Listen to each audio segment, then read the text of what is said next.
Buen día, hermanos. Bienvenidos nuevamente a Ministerio Palmoni. El día de hoy me gustaría compartir con todos ustedes un nuevo estudio de nuestra serie del estado de los muertos, el cual hemos titulado El ladrón en la cruz. Este vendrá a ser nuestro quinto estudio de esta serie. Así que antes de comenzar, les invito a que me acompañen con una oración para que el Espíritu de Dios nos pueda dirigir en nuestro estudio. Vamos a orar. Padre Celestial, te damos las gracias en esta hora por la oportunidad preciosa que nos das de poder abrir tu palabra. Pedimos tu bendición, Padre Santo, que nos puedas dar sabiduría y entendimiento, Padre, que puedas perdonar también nuestros pecados y faltas que hemos cometido, para que tu Espíritu Santo pueda entrar en nosotros, Señor, y nos pueda guiar a toda verdad. Pedimos que también tus ángeles estén aquí, que puedan dispersar cualquier distracción que nos pueda desviar del estudio. Te lo pedimos todo esto, Padre, no en nuestros méritos, pero sí en los méritos de nuestro Señor Jesucristo. Amén. Muy bien, mis hermanos, uno de los dilemas o de las dudas que hay respecto a si el infierno y el cielo existen es lo que se nos presenta en Lucas capítulo 23 versos 39 al 43. Ya vimos una historia que fue la parábola de el rico y Lázaro, en la cual también se tenía esa duda. Y aquí este es otro pasaje semejante, porque pareciera ser que el cielo existe o el paraíso existe. Entonces vamos a ver de qué trata todo esto. Dice aquí, y uno de los malhechores que estaban colgados le injuriaba, diciendo, si tú eres el Cristo, sálvate a ti mismo y a nosotros. Y respondiendo el otro, le reprendió, diciendo, ¿no temes tú a Dios, aun estando en la misma condenación? Y nosotros a la verdad justamente padecemos, porque recibimos lo que merecieron nuestros hechos, mas éste ningún mal hizo. Y dijo a Jesús, Señor, acuérdate de mí cuando vengas en tu reino. Ahora quiero que noten atentamente la respuesta de Cristo. Entonces Jesús le dijo, de cierto te digo, hoy estarás conmigo en el paraíso. Esta última parte es la que a muchas personas de muchas religiones les ha hecho creer o les ha hecho pensar que el paraíso existe y que precisamente en ese momento ese malhechor se fue con Jesús al paraíso. Así que vamos a ver realmente qué ocurrió en esta escena con todos estos pasajes y también con otros que vamos a estar leyendo. Pero antes de, me gustaría compartir con ustedes 4 pasajes importantes a tener en cuenta sobre la enseñanza de Jesús, para ver si estaba o no acorde a lo que ya estaba escrito. Para empezar, un pasaje muy conocido por nosotros en muchos estudios, Números 23:19. Dios no es hombre para que mienta, ni hijo de hombre para que se arrepienta. Él dijo y no hará, habló y no lo ejecutará. Así que para empezar, debemos de tener en mente que Cristo no es un hombre, no es un ser humano como nosotros, para que mienta. Si Él ya dijo algo en el pasado, Él va a respetar eso algo que dijo. Dios no se contradice. Otro pasaje que también nos va a ayudar es 1 de Corintios capítulo 14 versos 32 al 33. Y los espíritus de los profetas están sujetos a los profetas. Era una frase que repetí mucho en los estudios pasados, porque Dios no es autor de confusión, sino de paz, como en todas las iglesias de los santos. ¿Qué dan a entender estas palabras? Sabemos que Jesús, como tal, es el Hijo de Dios. Sin embargo, también fue profeta. Así que, al ser él un profeta, su espíritu tiene que estar sujeto a los profetas antiguos, es decir, no debe de contradecirlos, porque si los contradice, entonces él estaría siendo un autor de confusión, lo cual este pasaje nos dice que no es así. Dios no puede contradecirse, ni puede generar confusiones con sus enseñanzas. Es decir, no puede haber dicho una cosa en el Antiguo Testamento y después decir otra en el Nuevo Testamento. No hay tal contradicción. Todo es paz y armonía en las enseñanzas de Dios. Y como Cristo, todo lo que habló, lo habló del Padre, entonces no debe de haber confusión. Por eso es que leemos el siguiente pasaje. Juan capítulo 14 verso 24 dice, el que no me ama no guarda mis mandamientos, y la palabra que habéis oído no es mía, noten, sino del Padre que me envió. Es decir, todo aquello que Cristo enseñó no era algo propio como tal, sino aquello que había escuchado del Padre. Así que toda la escritura tiene que estar en armonía, no puede haber confusión entre unos pasajes y otros, eso no existe en la palabra de Dios. Por eso es que se estudia, se profundiza para entender todas estas cosas. Y finalmente, texto que quizás muchos conocemos y hasta lo sabemos de memoria, segunda de Timoteo capítulo 3 verso 16.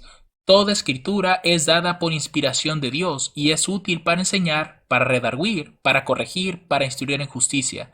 Si es útil para enseñar es porque no tiene contradicciones, no hay confusión en la escritura, porque es inspirada por Dios. Dios guió a todos los profetas y apóstoles para poder escribir su palabra y no hay ningún tipo de contradicción en estos. Lo que sí puede haber son errores en las traducciones. Recuerden que los idiomas originales de la Biblia no son el español o en inglés o cualquier otro idioma, fueron escritos en hebreo y en griego. Entonces, realmente, lo que nosotros tenemos son traducciones y estas sí pueden contener errores.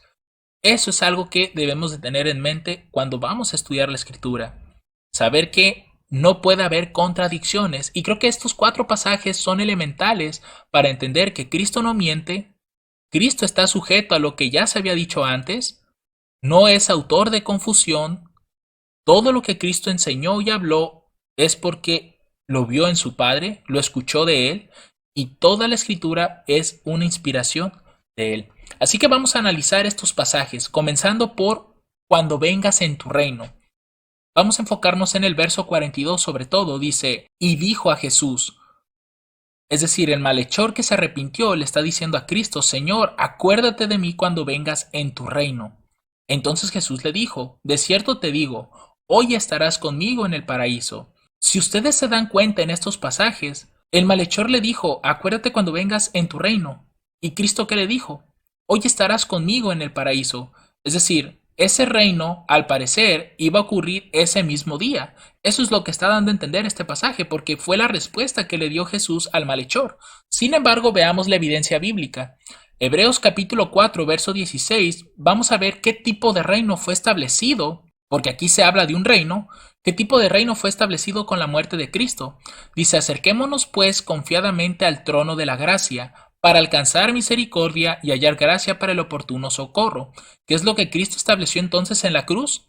Estableció el trono de la gracia, el cual se había prometido desde el Edén, pero que fue ratificado, fue establecido completamente con la muerte de Cristo. Entonces, como tal, no hay ningún reino en ese momento que tenga que ver con ese paraíso, con ese reino al cual el malhechor quería acceder. Y por ende, Cristo le estaría mintiendo. Porque ¿en qué momento el paraíso va a comenzar a aparecer? Veamos cuándo se establece ese trono. Mateo capítulo 19, verso 28. Y Jesús les dijo, de cierto os digo, en la regeneración, cuando el Hijo del Hombre se siente en el trono de su gloria, noten, es un trono de la gloria. No estamos hablando aquí del trono de la gracia, el cual hasta en estos momentos sigue existiendo ese trono de la gracia. Por eso es que la salvación está al alcance de todos. Dice, cuando el Hijo del Hombre se siente en el trono de su gloria, vosotros que me habéis seguido os sentaréis sobre 12 tronos para juzgar a las 12 tribus de Israel.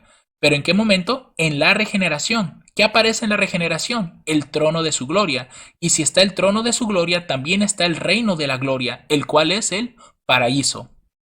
Pero leamos otro pasaje, Mateo capítulo 25, versos 31 al 33. Este pasaje nos dice lo siguiente, cuando el Hijo del Hombre venga en su gloria, hablando del trono de la gloria, y todos los santos ángeles con él, entonces se sentará sobre el trono de su gloria, que es lo que está hablando acá. Por tanto, estamos diciendo que ese trono de gloria trae consigo un reino de la gloria, que es diferente al trono de la gracia, porque en este trono de la gracia es para que todo aquel que quiera aceptar la salvación de Cristo pueda acceder a ella, pero cuando se establezca el trono de la gloria ya nadie podrá salvarse. El que fue justo seguirá siendo justo, y el que es injusto lo seguirá siendo. Dice el verso 32, y serán reunidas delante de él todas las naciones, y apartará los unos de los otros, como aparta el pastor las ovejas de los cabritos, y pondrá las ovejas a su derecha y los cabritos a su izquierda. Es aquí donde nos damos cuenta que ya no hay trono de gracia, ya no puede nadie acercarse a Cristo en busca del perdón. Ya lo que fue hecho y no hay vuelta atrás. Por eso es que aquí Cristo, cuando es el trono de la gloria, comienza a separar a los buenos de los malos. Ustedes lean el contexto, van a ver que a los de la derecha les dice, venid benditos de mi Padre y heredad del reino preparado para vosotros. Y a los de la izquierda les dice, apartados de mí, malditos, al fuego eterno. Así que aquí nos damos cuenta que verdaderamente, si lo queremos ver de esta forma, Cristo le mintió al malhechor. ¿Por qué? Porque ese paraíso todavía no existe, todavía no iba a ser establecido. ¿Hasta qué momento? Precisamente hasta que Cristo venga en el trono de su gloria, lo cual no iba a ocurrir con su muerte, porque como ya dijimos, con su muerte se iba a establecer el trono de la gracia y no el de la gloria. Otro pasaje que nos va a ayudar es Apocalipsis capítulo 20 versos 4 y 6. Es aquí donde nosotros podemos ver ese trono de gloria y ese paraíso. Dice, y vi tronos, y a los que se sentaron sobre ellos les fue dado juicio, y vi a las almas de los decapitados por el testimonio de Jesús y por la palabra de Dios, y que no habían adorado a la bestia ni a su imagen, y que no recibieron la marca en sus frentes ni en sus manos, y vivieron y reinaron con Cristo 1000 años.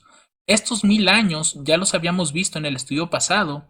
Se refiere a que cuando Cristo venga por segunda vez, es ahí cuando viene en el trono de su gloria, y es cuando aparta a las ovejas de los cabritos.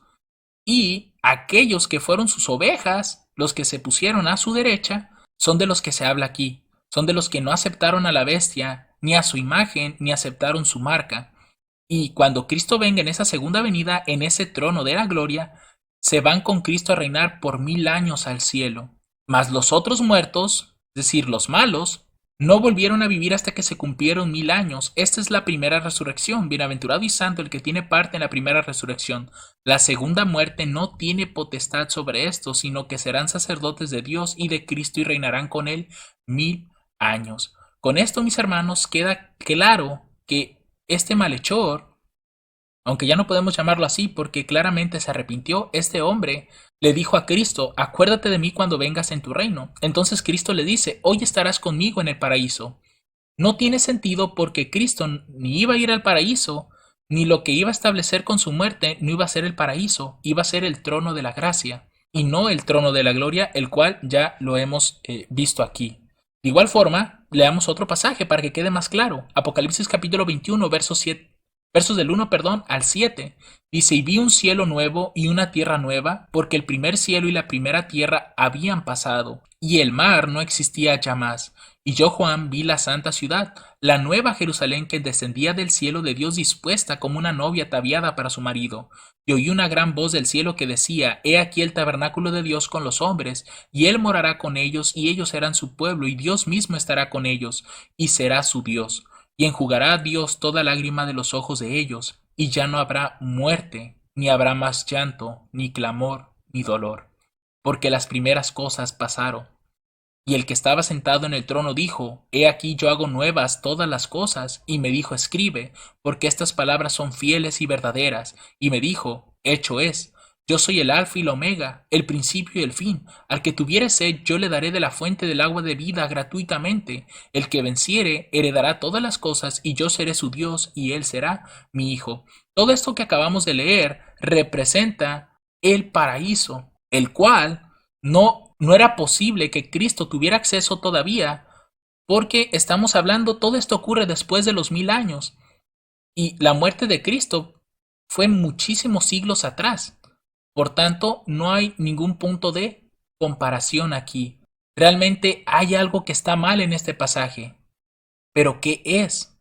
Por el momento ya vemos que Cristo no pudo haberle mentido, porque como ya vimos, Dios no es hombre para que mienta, así que Cristo aquí no le mintió. Algo está mal con ese pasaje, pero no es que Cristo le haya mentido. Con los siguientes puntos vamos a aclarar esto. Ahora nos vamos a enfocar en la parte que dice, de cierto te digo, hoy estarás conmigo en el paraíso. Si buscamos en la escritura, nos vamos a dar cuenta primeramente que en Juan capítulo 14 versos 1 y 4, aquí Cristo dice que Él irá a prepararnos un lugar, un paraíso, el cual no estaba hecho aparentemente en ese momento. Por lo menos eso da a entender el pasaje. Dice aquí, no se turbe vuestro corazón, creéis en Dios, creed también en mí. En la casa de mi padre muchas mansiones hay. Si así no fuera, yo os lo hubiera dicho. Voy pues a preparar lugar para vosotros, y si me fuere y os prepararé lugar, vendré otra vez y os tomaré a mí mismo, para que donde yo estoy, vosotros también estéis. Y sabéis a dónde voy, y sabéis el camino. Así que aquí nosotros vemos que ese lugar que Dios está preparando es precisamente el paraíso. No sabemos si en ese momento ya estaba hecho como tal, porque pareciera ser que como que ya están las mansiones, ya están las casas, pero aún así dice que Él iba a preparar el lugar. No sabemos exactamente a qué se refiere con esto, por lo menos en este momento no lo sé. Sin embargo, vemos que hay una preparación que se está haciendo, la cual no está lista en ese momento, ni aun con la muerte de Cristo iba a estar lista. Más adelante vamos a ver por qué. Entonces, realmente aquí vemos que ese paraíso todavía no estaba listo de alguna forma. Sin embargo, estaba prometido. Y aquí parece ser que Cristo le está prometiendo que en ese día que Cristo ha de fallecer, ese hombre se iba a ir al paraíso con él. Pero veamos otro pasaje, Segunda de Corintios capítulo 12 versos 2 al 4, el cual es un texto bastante interesante, porque dice lo siguiente: conozco un hombre en Cristo, aquí está hablando Pablo, que hace 14 años, si en el cuerpo, no lo sé, si fuera del cuerpo, no lo sé, Dios lo sabe, fue arrebatado hasta el tercer cielo, y conozco al tal hombre, si en el cuerpo o fuera del cuerpo, no lo sé, Dios lo sabe, que fue arrebatado al paraíso, donde oyó palabras inefables que al hombre no le es lícito expresar. Aquí pareciera indicar que este paraíso como tal ya estaba, y precisamente en los días de Pablo, porque esto fue en su tiempo, y sobre todo pudiéramos ver que desde el momento en que escribió esto, 14 años antes le había sucedido, él conoció el paraíso, que ese paraíso estaba en el tercer cielo, pero como ya vimos nosotros en la escritura, ese paraíso tiene que ser establecido en esta tierra, lo cual no es posible todavía porque si ustedes miran a su alrededor, no hay ningún lugar que se parezca a un paraíso donde todas las cosas son nuevas, donde ya no hay llanto, ni dolor, ni clamor, donde vemos este mismo cielo, donde hay día y noche. ¿Por qué? Porque algo que Dios promete es que realmente ya no ocuparemos la luz del sol, porque Dios será nuestra luz, Dios será nuestra lumbrera en ese momento. Pero pues eso es tema de otro estudio. Ahora, el siguiente pasaje, Apocalipsis 2.7, quiero que noten esto. El que tiene oído, oiga lo que el Espíritu dice a las iglesias. Al que venciere, le daré a comer del árbol de la vida, el cual está en medio del paraíso de Dios. Y esto es sumamente importante porque ¿dónde está el paraíso de Dios? ¿En qué lugar se encuentra? Esa es la pregunta. Si seguimos leyendo Apocalipsis 20, versos 7 al 9, el paraíso de Dios va a ser establecido en esta tierra y será después de los 1000 años, en la tercera venida de Cristo y no en la segunda, mucho menos en la primera y mucho menos con su muerte. Dice, y cuando los 1000 años fueren cumplidos, Satanás será suelto de su prisión, ya hemos visto eso, y saldrá para engañar a las naciones que están sobre los 4 ángulos de la tierra, Gog y Magog, a fin de reunirlos para la batalla, el número de los cuales es como la arena del mar, y subieron sobre la anchura de la tierra y rodearon el campamento de los santos y la ciudad amada, y de Dios descendió fuego del cielo y los devoró. ¿Qué ocurrió después de esa escena? Bueno, si nosotros vemos Apocalipsis 21, versos 2 y 3, esto realmente no ocurre después del capítulo 20, ocurre dentro de él. Cuando menciona aquí en el verso 8 que se reunieron las naciones para subir sobre la anchura del mar y rodear el campamento de los santos y la ciudad amada. ¿Cuál es la ciudad amada?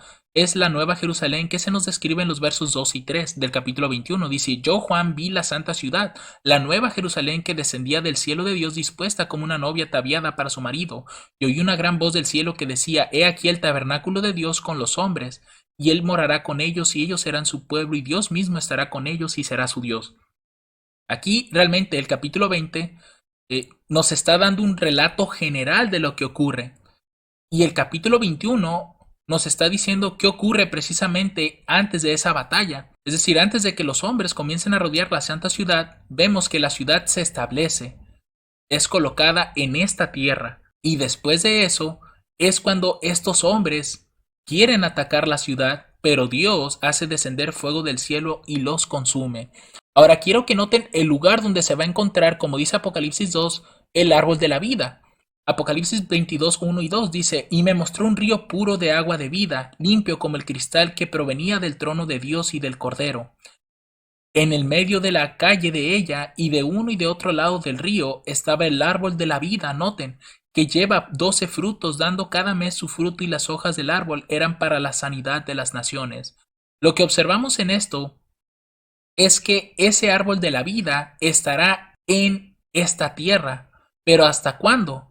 Hasta que la nueva Jerusalén descienda, no antes. Y yo les pregunto aquí, mis hermanos, ¿nosotros ya vemos la nueva Jerusalén establecida? ¿Ya vemos un cielo nuevo y una tierra nueva? ¿Ya no hay llanto, ya no hay dolor ni clamor? La seguimos viendo, pero lo que no vemos es la nueva Jerusalén. Por tanto, aquí nosotros estamos viendo que ese paraíso va a ser establecido precisamente cuando descienda la nueva Jerusalén a esta tierra. Esta tierra, a lo que llamamos planeta Tierra, se convertirá en el paraíso. Y en esta tierra estará esa ciudad amada que se llama Nueva Jerusalén.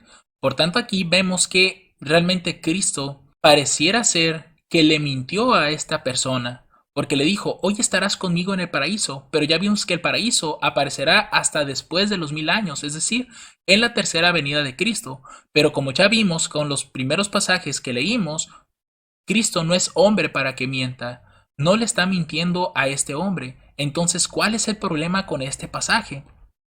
¿Qué es lo que realmente está mal con estos textos? Vamos a ver un punto más y ya con esto vamos a finalizar en qué es lo que está mal en esta parte. Ahora, algo que se menciona aquí es que Cristo le está diciendo a este hombre que ese mismo día se iría al paraíso con él. Pareciera ser que él ese día iba a ir al paraíso, pero aquí la pregunta es, ¿Cristo realmente fue al paraíso ese día? ¿O dónde estuvo durante el momento en que falleció? Vamos a leer Marcos capítulo 9, verso 31. Primero vamos a ver cómo describe Cristo su muerte y qué es lo que ocurre después de esa muerte. Dice, porque enseñaba a sus discípulos y les decía, el Hijo del Hombre, es decir, él, el mismo Cristo, será entregado en manos de hombres y le matarán, noten, pero después de su muerte resucitará al tercer día. ¿Qué implica que iba a resucitar? Que durante 3 días él iba a estar muerto. Entonces ya vemos que algo aquí está medio contradictorio, porque parece ser que ese mismo día ese hombre iba a ir con Cristo al paraíso, porque parece ser que Cristo iría al paraíso, pero vemos aquí que no. De acuerdo a la enseñanza que él estaba dando previa a su muerte, él iba a estar dormido o muerto durante 3 días. Continuemos Lucas capítulo 23 versos 50 al 56. Noten lo siguiente. Y he aquí había un varón llamado José, el cual era consejero y un varón bueno y justo. Este no había consentido con el consejo ni con los hechos de ellos, de Arimatea, ciudad de los judíos, y quien también esperaba el reino de Dios. Este fue a Pilato y pidió el cuerpo de Jesús. Bajándolo, lo envolvió en una sábana y lo puso en un sepulcro abierto en una peña, en el cual aún nadie había sido puesto, y era el día de la preparación. ¿Cuál es el día de la preparación? Era el viernes, y estaba para comenzar el sábado, es decir, ya casi se acercaban las horas santas, el día de reposo, y las mujeres que habían venido con él desde Galilea también lo acompañaron, y vieron el sepulcro, y como fue puesto su cuerpo, y regresando prepararon especias aromáticas y ungüentos, y reposaron el sábado conforme al mandamiento. Es decir, Cristo duró muerto la parte del viernes, duró muerto todo el sábado y resucitó el domingo, que es lo que nosotros vamos a ver en Lucas capítulo 24, versos del 1 al 7. ¿Qué ocurre? Y el primer día de la semana, muy de mañana, vinieron al sepulcro, trayendo las especias aromáticas que habían preparado, y algunas otras mujeres con ellas, y hallaron removida la piedra del sepulcro, y entrando, no hallaron el cuerpo del Señor Jesús. Y aconteció que estando ellas perplejas de esto, he aquí se pararon junto a ellas 2 varones con vestiduras resplandecientes.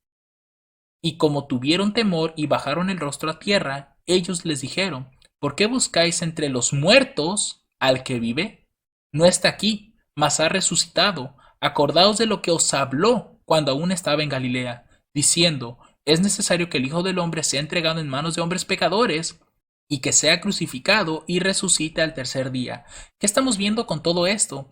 Aún estas mismas personas que están aquí, que son ángeles, estaban diciendo que Cristo ya había enseñado previamente lo que iba a ocurrir con su muerte. Es decir, él fallece, es crucificado, muere, dura 3 días muerto y en ese tercer día resucita. Por tanto, Cristo no fue al paraíso ese día de viernes. Él estaba en el lugar donde fue colocado. Su cuerpo allí estaba y el aliento volvió a Dios. Entonces, Cristo en ningún momento fue a un paraíso. No estuvo en ese lugar, ni tampoco estuvo en el infierno. Simplemente estuvo sepultado. O en este caso, colocado en esa peña, como menciona el pasaje. Entonces, realmente, Cristo no fue al paraíso. Cristo estuvo en su sepulcro durante esos 3 días. Por tanto, aquí vemos que esto está mal, está incorrecto. Cristo no le está diciendo eso a este hombre que se arrepintió. No le está diciendo que ese mismo día se iría con él al paraíso. Algo está mal con este pasaje, hermanos. Y ahorita vamos a ver qué es. Ahora bien, como último punto de esto, para ahora sí pasar a ver qué es lo que está mal con este pasaje, vamos a leer lo que nos dice Juan capítulo 20, verso 15 y 17. Y le dijeron, mujer, ¿por qué lloras? Ella les dijo, porque se han llevado a mi señor y no sé dónde le han puesto. Y habiendo dicho esto, volteó hacia atrás y vio a Jesús que estaba allí, mas no sabía que era Jesús. Jesús le dijo, mujer, ¿por qué lloras? ¿A quién buscas? Ella, pensando que era el hortelano, le dijo, Señor, si tú le has llevado, dime dónde le has puesto, y yo lo llevaré. Jesús le dijo, María. Volviéndose ella le dijo, Raboni, que quiere decir maestro. Jesús le dijo, no me toques. Por esta expresión pareciera ser que María quiso abrazar a Jesús. Y Jesús que le dice, no me toques, porque aún no he subido a mi Padre, mas ve a mis hermanos y diles, subo a mi Padre, a vuestro Padre, a mi Dios, a vuestro Dios. ¿Qué indica esto? Que si Cristo hubiera ido al paraíso, ¿por qué dijo, voy a subir al Padre? ¿Que no el paraíso está en el cielo? Quiere decir que aquí Cristo en ningún momento le hizo la promesa a este hombre de que exactamente ese mismo día, en cuanto Cristo muriera, irían al paraíso, porque aquí vemos que Cristo no subió en ningún momento al cielo. ¿Y en qué lugar se encuentra el Padre? De acuerdo a lo que Pablo nos relató en Corintios, subió al tercer cielo. Y ahí es donde se encuentra el paraíso, de acuerdo a lo que Pablo nos dijo. Pero aquí vemos que Cristo en ningún momento fue a ese lugar. Él estuvo en su sepulcro. Claramente, como se describe en la Escritura, su memoria fue puesta en olvido, de igual forma sus pensamientos, sus emociones y sentimientos quedaron en el olvido, fenecieron ya. Pero cuando resucitó, recuperó todas estas cosas. Yo en lo personal considero que sí, porque tuvo un cuerpo semejante al nuestro, por tanto la ley de la muerte tuvo que haberlo afectado en ese sentido, es decir, él fallece, no tiene memorias ni pensamientos ni nada, porque de otra forma si los hubiera tenido, hubiera subido al Padre y hubiera estado allá. Sin embargo, vemos que no es así.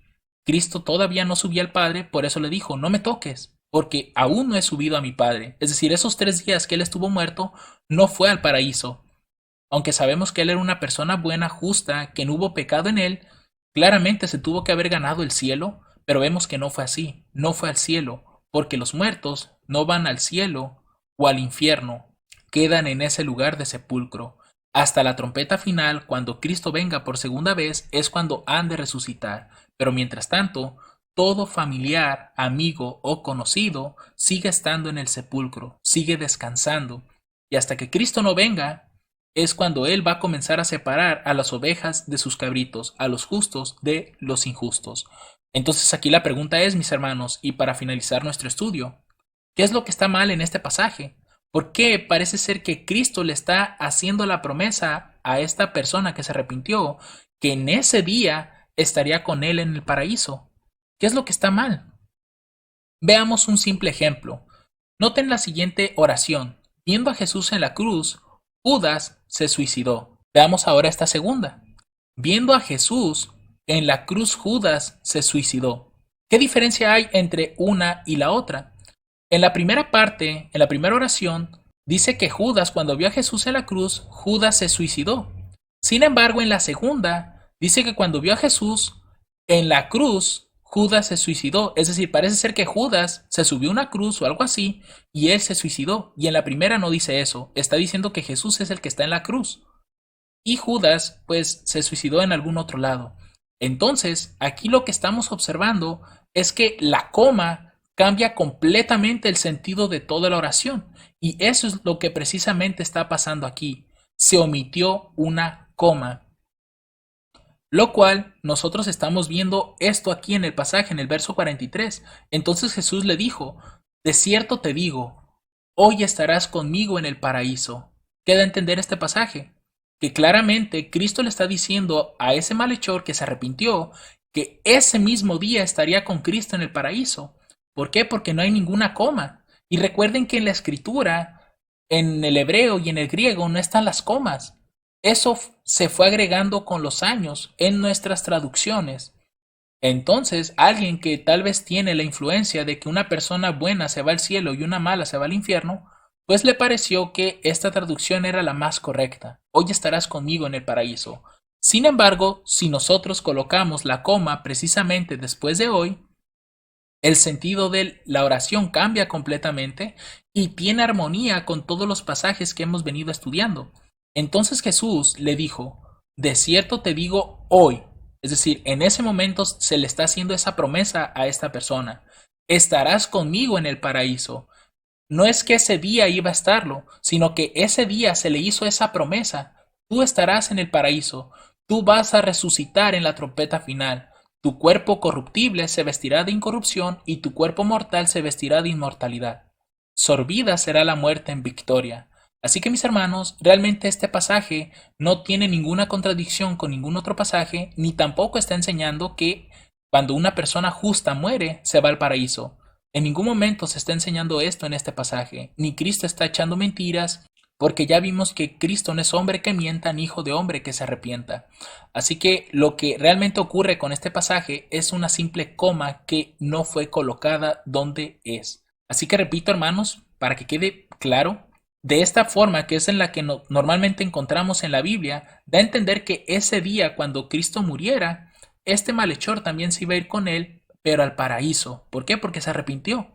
Pero ya vimos que Cristo no fue al paraíso, él se quedó en el sepulcro, esperando el tercer día para resucitar y entonces sí ir hasta el Padre. Y también ya vimos con los otros pasajes que el paraíso realmente se establece aquí en la tierra, porque aquí también estará el árbol de la vida, y eso es hasta después de los 1000 años. Así que eso todavía no ocurre, mis hermanos. Con este estudio creo que este pasaje ha quedado bastante claro. Realmente no hay ningún tipo de error, no hay ninguna confusión. Recuerden, Dios es un Dios de paz, es un Dios de armonía, es un Dios que no genera confusión con su enseñanza. Y este pasaje lo único que tiene es una mala traducción, una mala, en este caso, puntuación. No se colocó la coma donde debería de estar. Así que mis hermanos, hasta aquí concluimos con este estudio. Espero sea de gran bendición y recuerden que si tienen dudas, algo no quedó claro o simplemente quisieran hacer un aporte extra a lo que ya se expuso aquí, lo dejen en los comentarios de abajo que van a ser leídos y respondidos con la ayuda de Dios. Que el Señor les bendiga abundantemente, mis hermanos. Amén.